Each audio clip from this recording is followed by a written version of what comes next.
आखिर एक शख्स के दिमाग में ऐसा क्या चल रहा होता है जो उसको जुर्म की तरफ राग़िब कर देता है। और जुर्म भी कोई आम जुर्म नहीं बल्कि किसी के कत्ल का जुर्म। आज एक ऐसी ही कहानी से आपको मुतारिफ कराने लगा हूँ, क्राइम एंड पनिशमेंट। 1866 में एक रशियन ऑथर फ्योडोर डॉस्टोवेस्की की लिखी ये दिलचस्प किताब, जो सालों से किताब पढ़ने वाले लोगों को अपनी तरफ मुतवज्जह करने में कामयाब रही है।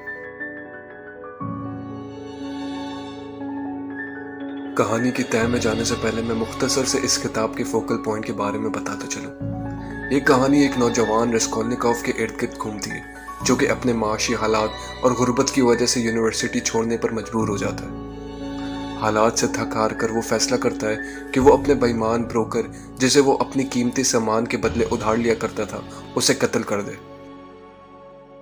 और यूं इस ख्याल को हकीकी जामा पहनाने के बाद उसका ज़मीर जागता है और उसका ये जुर्म उसको अंदर ही अंदर पागल करना शुरू कर देता है। किताब 2 हिस्सों में बटी हुई है। पहले हिस्से में क्राइम यानी जुर्म किस तरह गामजद होता है वो बताया गया है। दूसरे हिस्से में पनिशमेंट, जिसमें इसे इसकी सज़ा कैसे मिलती है वो बताया गया है।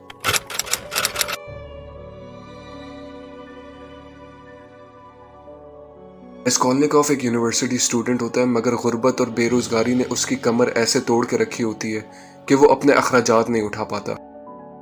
जिस बूढ़ी खातून ब्रोकर से वो उधार लिया करता था वो कुछ बेईमान सी थी और लोगों की मजबूरियों का फ़ायदा उठाकर वो उनके साजो सामान अपने कब्जे में ले लिया करती थी। अपने हालात को देखकर और इस औरत के करतूतों को मद्देनजर रखते हुए इसके दिमाग में बातें जन्म लेने लगती है कि ये औरत वैसे भी कोई अच्छी इंसान तो है नहीं जो दूसरों की मजबूरियों का फायदा उठाती है। लिहाजा वो ये फैसला करता है कि वो इस बूढ़ी खातून को कत्ल करके उसका सारा सामान चुरा लेगा। अगले दिन वो एक शराब खाने में दाखिल होता है, जहाँ उसकी मुलाकात मार्मेलिडोव नामी शख्स से होती है, जो नशे में धुंध अपने घरेलू हालात रस्कोल्निकोव को बताने लग जाता है कि कैसे उसने अपने घर पर पड़े बचे कुचे पैसे भी इन शराबों में लगा दिए हैं और अब उसकी जवान बेटी सोनिया घर संभालने के लिए जिस्म फरोशी करती है। बातें करते करते रस्कोल्निकोव इसको घर तक छोड़ आता है, जहां वो अपनी आंखों से इनके हालात का जायजा लेता है। अगले दिन रस्कोल्निकोव को उसकी माँ की तरफ से खत मिलता है, जिसमें वो उसे बताती है कि उसकी बहन कुछ अरसे से एक जगह काम करती थी जिसका मालिक उस पर गंदी निगाहें जमाए बैठा था, तो मजबूरन उसने वो जगह छोड़ दी।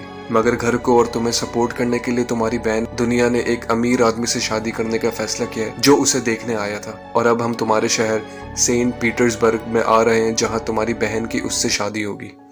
इन बातों ने रस्कोल्निकोव को गुस्से में डाल दिया। अपनी बहन की कुर्बानी और अपनी बेबसी को देखकर उसके दिमाग में वही पुराने इरादे दोबारा जन्म लेने शुरू हो जाते हैं। अगले दिन जब वो दोबारा शराब खाने जाता है तो वहाँ वो कुछ लोगों को उसी बूढ़ी खातून के बारे में बात करता सुनता है। ये बेहतर होता कि वो धोखेबाज औरत किसी तरह से मर जाती तो हमारी जिंदगियां काफी सुकून में आ जाती। बस रस्कोल्निकोव अब पक्का इरादा कर लेता है कि वो इसको कत्ल करके ही रहेगा। वो कहीं से एक छोटा सा कुल्हाड़ा उठाता है और रात को उस औरत के घर की तरफ निकल पड़ता है। वो उसकी सीढ़ियों तक पहुंचने के बाद अपनी सांसों को पुरसुकून करने की कोशिश करता है और फिर एक लंबी सांस के बाद वो सीढ़ियों पर चढ़ना शुरू करता है। हर फ्लोर पर उसे घर के दरवाजे बंद मिलते हैं। वो सुकून का सांस लेते हुए ऊपर की तरफ आराम आराम से चढ़ना शुरू हो जाता है। ऐसे में एक फ्लोर पर उसे एक घर का दरवाजा खुला मिलता है जहां कुछ पेंटर्स काम कर रहे थे। वो एक लम्हे के लिए वहां रुकता है, मगर फिर बगैर उनकी नजरों में आए वो वहां से ऊपर निकल जाता है। चढ़ते चढ़ते बिल आखिर वो उस औरत के दरवाजे के बाहर पहुंच ही जाता है। उस पर एक बार फिर कपकपी तारी हो जाती है और वो इर्द गिर्द नजर दौड़ाने के बाद सोचता है कि क्या ये बेहतर नहीं कि मैं वापस चला जाऊं।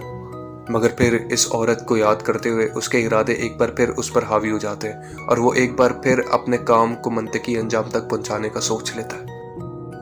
रस्कोल्निकोव दरवाजे पर लगी घंटी को बजाता है, मगर कोई जवाब नहीं देता।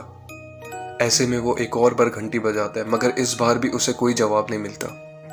रस्कोल्निकोव जानता था कि कोई अंदर जरूर है, लिहाजा वो अपने कान को दरवाजे की तरफ लगाता है और ऐसे में उसे महसूस होता है कि दरवाजे के उस पार भी कोई कान लगाए खामोशी से सुनने की कोशिश कर रहा है। रस्कोल्निकोव तीसरी दफा घंटी बजाता है और इसे इसी दरवाजे के किनारे से आंखें नजर आती हैं। ऐसे में वो जबरदस्ती दरवाजा खोलकर अंदर दाखिल हो जाता है और अंदर छुपी औरत उसे रोकने की कोशिश करती है कि तुम कौन हो, किधर बढ़े जा रहे हो। रस्कोल्निकोव अंदर दाखिल होने के बाद औरत से कहता है कि मैं जल्दी में हूँ, मैं कुछ कीमती लाया हूँ जिसके बदले मुझे तुमसे कुछ पैसे चाहिए। اس کے کانپتے ہاتھ، خوف کھائے چہرہ اور ڈری ہوئی آواز سن کر وہ اس سے پوچھتی ہے کہ تمہارا رویہ اور حالت اتنی عجیب سی کیوں ہوئی ہے، جس پر وہ فوراً سے جواب دیتا ہے کہ وہ بیمار ہے۔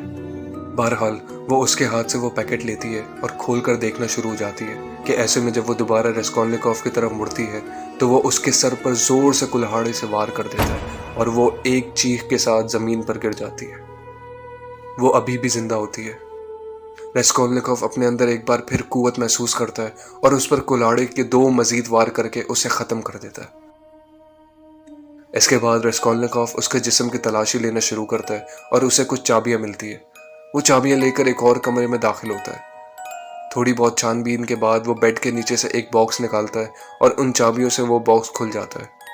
وہ باکس کو الٹانا شروع کر دیتا ہے جس میں سے اسے جیولری، چینج اور اس طرح کی قیمتی چیزیں ملتی ہیں جسے وہ اپنے جیب میں بھرنا شروع کر دیتا ہے۔ ابھی وہ یہ سب کر ہی رہا تھا کہ اسے باہر جہاں لاش پڑی ہوئی تھی وہاں سے قدموں کی آوازیں آنا شروع ہو گئی۔ کچھ دیر تک اسے لگا کہ شاید ہی اس کا وہم ہے، مگر پھر ایک چیخ سنائی دی۔ گھبرایا ہوا راسکولنیکوف دبے پاؤں کمرے سے جیسے ہی باہر نکلتا ہے تو وہ اس عورت کی بہن الزبتھ کو دیکھتا ہے جو کہ لاش کے آگے کھڑی ہوئی تھی۔ ہاتھ میں کلہاڑا دیکھتے ہی الزبتھ کمرے کے دوسرے جانب بھاگنے کی کوشش کرتی ہے، مگر راسکولنیکوف اسے موقع نہیں دیتا اور اپنا جرم چھپانے کے لیے وہ اسے بھی کلہاڑا مار کر ختم کر دیتا ہے۔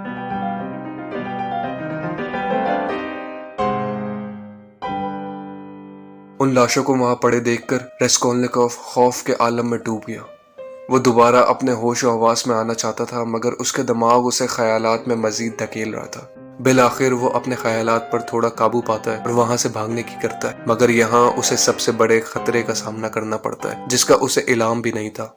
دروازے کے پاس پہنچتے ہی اسے باہر سے کسی کے چلنے کی آواز آ رہی تھی جو کہ اوپر اسی گھر کی طرف بڑھے جا رہا تھا۔ آہستہ آہستہ اس کے قدموں کی آواز بڑھتی گئی اور پھر راسکولنیکوف دروازے کے پیچھے اپنی سانسوں کو دبائے اس بندے کو دیکھنے کی کوشش کرتا ہے۔ ایسے میں وہ بندہ پھر سے دروازہ کھٹکھٹاتا ہے۔ اس بار بھی کوئی جواب نہ ملنے پر وہ دروازے کے ہینڈل کو زور زور سے کھولنے کی کوشش کرتا ہے مگر وہ کھول نہیں پاتا۔ کچھ دیر اسی طرح دروازے کے پیچھے سے آوازیں لگا کر اور کھٹکھٹا کر وہ شخص بالآخر وہاں سے چلا گیا۔ کچھ دیر خاموشی محسوس کر کے راسکولنیکوف آرام سے دروازہ کھولتا ہے اور باہر نکل آتا ہے۔ جیسے ہی وہ نیچے کی جانب اترنا شروع ہوتا ہے اسے دوبارہ کچھ لوگوں کی آواز آتی ہے جو کہ سیڑھیوں سے اوپر کی طرف آ رہے ہوتے ہیں۔ بس یہی وہ پل تھا کہ جہاں راسکولنیکوف کو لگا کہ اب وہ مزید نہیں بچ پائے گا، مگر اتنے میں اسے وہی دروازہ کھلا ملا جہاں پر آتے وقت پینٹرز کو اس نے کام کرتے ہوئے دیکھا تھا جو کہ اب جا چکے تھے۔ فوراً سے اس نے اپنے آپ کو اس دروازے کے پیچھے چھپا لیا اور ان لوگوں کو اوپر جاتا خاموشی سے سنتا رہا۔ جیسے ہی اس کو محسوس ہوا کہ اب وہ لوگ اوپر جا چکے ہیں وہ فوراً باہر نکلا اور بغیر پیچھے مڑے ہامتے کپکپاتے اپنے گھر کی طرف روانہ ہو گیا۔ اس نے سب سے پہلے اپنے کلہاڑے کو وہیں رکھ دیا جہاں سے اس نے چرایا تھا اور اپنے روم میں آتے ہی وہ بستر پہ لیٹ گیا اور اپنے خیالات میں مکمل طور پر گرفت ہو گیا تھا کہ وہ یہ کیا کر کے آ گیا۔